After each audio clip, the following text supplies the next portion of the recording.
One of my first jobs was working at a computer store. And while I was working there, I uncovered the most interesting phenomenon.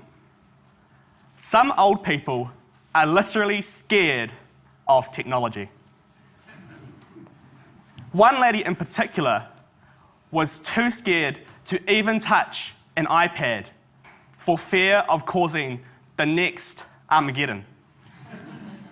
And that may sound weird to some of you, but it makes perfect sense. Like Eugene was saying, sometimes people are scared of things which they don't really understand. And the issue with genetic engineering is exactly the same. People don't fully understand it. And I tell people all the time that I study genetic engineering, and they ask me this question: when are you going to start the next zombie apocalypse? Now, we've been researching the negatives, the risks of genetic engineering for 20 years now, and we've virtually come up with nothing. To think that genetic engineering is going to cause the next zombie apocalypse is like thinking that by using an iPad, we're going to be causing every other iPad in the world to spontaneously combust. It's not going to happen. But there's been a lot of rhetoric and propaganda from both sides, but today I want you to forget that. I want to show you a new future, one that genetic engineering can be a part of, but not just genetic engineering, but hopefully all science. Now, to do this, we must delve into the world of cancer. And one of my main questions to you today is this: what if one of our greatest adversaries could be stopped with one of our greatest scientific controversies? Just sit in that for a moment. I want to show you how genetic engineering can be used to help people, to change our society. New Zealand, the place we all love. Now, let's look at our greatest adversary, cancer. Now, cancer is not only killing a lot of people, it's going to kill a whole lot more. You can see that our future outlook is that more people are going to die. More of our brothers, more of our sisters, more of our fathers are going to die from cancer. And let's look at our solution, this. And this picture, even though it's poorly resized, really illustrates the views of genetic engineering. People just don't seem to like it. And people were scared of it. But people were scared of all change. No matter where you go in life, there's going to be people who are scared. But today I want to help you to understand that we can use this if we can just be a little bit more courageous to help New Zealand. And to start off with, we need to look at what the current solutions are. And the first thing is that we have traditional cancer therapies. We have radiation, we have chemotherapy, but that is like dropping a bomb on a city. It may kill some bad guys, but it's going to kill a whole lot more good guys. And after all that explosions and thundering and boom, what's happening? We may not actually get the bad guys after all. And that's the issue with this, is that we may not even fight cancer. We may not even get it after all that suffering, all that pain, all these courageous people sitting there fighting cancer, and we still may not even get it. And that's our issue. That's our problem that we need to solve. So to show you an answer, I need to build you a picture. What would chemotherapy look like in an ideal world? Now, have any of you guys here seen Star Wars, the movie? All right, so our cancer is our Death Star. We need to fight it. We need to get it. We need to destroy it any way possible. We need some robots. And so if we were to design a robot to fight cancer, what would it have? Well, it needs a propeller to move the damn thing. It needs a targeting system to find out where the weak spots are and get it. We need to have an externally detectable signal so we can see it on a radar. But most of all, we need some serious firepower. We need some bullets that are going to blow this thing to smithereens. Unfortunately, these robots do not exist. But we use something else. We use viruses and bacteria, known as microbes. And what we do is that, for example, the bacteria has natural abilities that we can exploit. It's got a flagellum. It helps it to move. So we've got the motor already. And all we need to do is genetically engineer a few more cool features, like we talked about before in the robot, and it's there. We have something that can fight cancer, something that can help millions of people. And this comes down to this technology I'm talking about. And the name for it is gene-directed enzyme prodrug therapy. And if that was a mouthful, the abbreviation is worse, GDEPT. Unfortunately, scientists don't really elegantly name much things very well, so that's fine though. And the thing that really lies at the center of it is that we're using disease. We're using the things that actually hurt us, and we're turning them against cancer. So you can see here, we've got some viruses, we've got some bacteria, and these things usually, if we saw them and touched them, we wouldn't want to do that because we get sick. But what we can do is we can genetically engineer out the nasty stuff and add in the features we talked about before using genetic engineering. And the thing about these, why we use these, is A, because its genetics is really easy to manipulate, but B, they actually prefer low oxygen environments.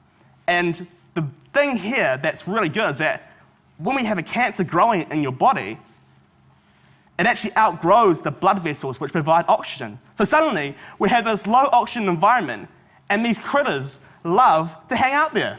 So fantastic. We can actually have these viruses chilling out in the bad cells, and the healthy cells are not affected. But at this point in time, they're only just chilling there. So what do? We need to have some way of adding some serious bullets to it. So what we do is we do something a little bit technical here. And so the enzyme is an enzyme inside of a bacteria or a virus. And an enzyme essentially is a helper molecule. It helps reactions to happen. And so what we do is this bacteria that hangs out in the cancer cells produces this helper molecule, and then we add what's called a prodrug. Now, a prodrug is an inactivated drug, so it's not quite potent yet. And what it does is we put it in, and the prodrug will turn to a toxin only where there's bacteria. And like I said before, bacteria and viruses like to hang out in low oxygen environments. So we have a therapy here that can kill cancer and peripherally select for the cancerous cells over the healthy ones. But what we do rely on is this thing called the bystander effect. And the bystander effect is kind of like gang wars.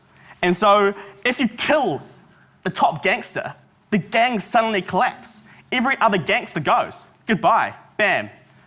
Leaving the innocent civilians unharmed. That is your bystander effect.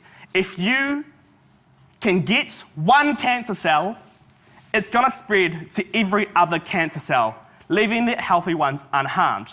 And scientists, we exploit this effect so we can get the cancer early and we can smash it to smithereens without hurting any other healthy cells or any terrible side effects.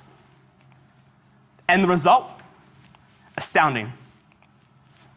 With the prodrug by itself, 10% survival rate. With the virus by itself, a 10% survival rate. But with the whole therapy combined, we have a 60% survival rate. That's our potential, 60% survival rate. Unfortunately though, it was only in mice. And this is our issue. Our issue is that the enzyme that we give to bacteria, or that helper molecule, isn't good enough yet. It doesn't quite work well in humans. And the other issue is that, unfortunately, we haven't been able to introduce something that we can see on a radar. So this is where David Ackley from Victoria steps in with his team, and they make better enzymes. Enzymes that are going to work in humans, and enzymes that we can scan using hospital scanners to see exactly where the bacteria are. So we know that the bacteria are actually in the bad cells and not any healthy ones by accident. So how do they do that? They do this thing called directed evolution. So what we do is we genetically engineer a few mutations into the cell. Then we select the best enzymes that are made using these genetic edits. And then we genetically engineer a whole lot more mutations. And then we select again. And so we're all introducing mutations, then we're selecting, we're introducing mutations, and then we're selecting. Does it sound familiar to anyone? This is actually evolutionary processes. This has been happening for billions of years, but instead of waiting billions of years, we can do this in a day. That's how powerful science has become. And so the hope is that we can find that golden bullet enzyme so that we can use this in humans. And not only is the social potential great, but you can make a bit of cash monies too. Everyone likes that. Everyone likes the money. Everyone likes growing our economy, and we can do this too. So this is Amgen. Amgen's based in the States. They make viruses, or bacteria, or whatever you want to call it. In this case, it's a virus. And essentially, they have been bought out for US $1 billion. $1 billion. Proactor, a few you might know who this is, and they make prodrugs. Oh wait, prodrugs is using this therapy too. And they're a high-flying New Zealand company that's now based in San Francisco, I'm pretty sure. And they have made a commercial success out of this. Well, they're going to at least. With science, kind of a bit of a long timeline with these things. But essentially, these are two parts of the puzzle. And New Zealand's making the third part, the enzyme. So there could be a pretty big payday for someone, well, David and his team, and that's going to flow into our whole economy. But this is not the be-all and end-all of life, although it's pretty cool. I want to look at the bigger picture, genetic engineering, the big foe that we saw 10 years ago, that the whole country was divided over. I want to revisit this. And it comes down to change. How do we deal with change? Change is like this cartoon here. For a lot of people, change is a bad guy, a robber. It robs people of life. But is change really like that? Is change something that we should be scared of? Is change something that we should run away from and lock up in a cage? Or should we be embracing change? Should we be following change and trying to deal with it in the best way we can? And I know we make mistakes, and we've made a few mistakes with genetic engineering, but I think we need to really confront this head on and say, how do we deal with change? Let's show some courage as a country, and let's take this beast head on. And the potential of it is huge. Now this bar here is Genentech, one of the world's biggest genetic engineering companies. And this is New Zealand's GDP, our entire output. Look at the difference. There's barely none. And this here is a minimum estimated value. Minimum. This is one country output versus one company. This is our potential. And, I'm not saying that New Zealand's going to get all of this big fat chunk of gold, but we can be a part of it. We can be a part of this. But then, what about Sir Paul? Sir Paul, in his speeches, said that biotech was bad, didn't he? He said that biotech was overinvested in and that it was a waste of money, didn't he? Well, I think there was a bit of a misunderstanding there. Paul's point was that we shouldn't overinvest into stuff like genetic engineering, anything. So, it could be tiddlywinks, it could be high-temperature superconductors. But what the point is that New Zealand needs to show some courage. We have the hard-working people. We have people who are transparent and open. But what we need is you. We need to show some courage. We need to leave our scientists to understand genetic engineering. We need to leave them to be, because they're the ones who can understand and they're the ones who can exploit it. To finish, I want to ask two questions. What if New Zealand can be a world leader in genetic modification by using it in an ethical and sustainable manner? And what if we can show the world how to use new technology in a best practice manner? I've run out of time, but I want you to remember one thing. We need to show courage. Let's embrace our scientists and not run away from this one. Thanks.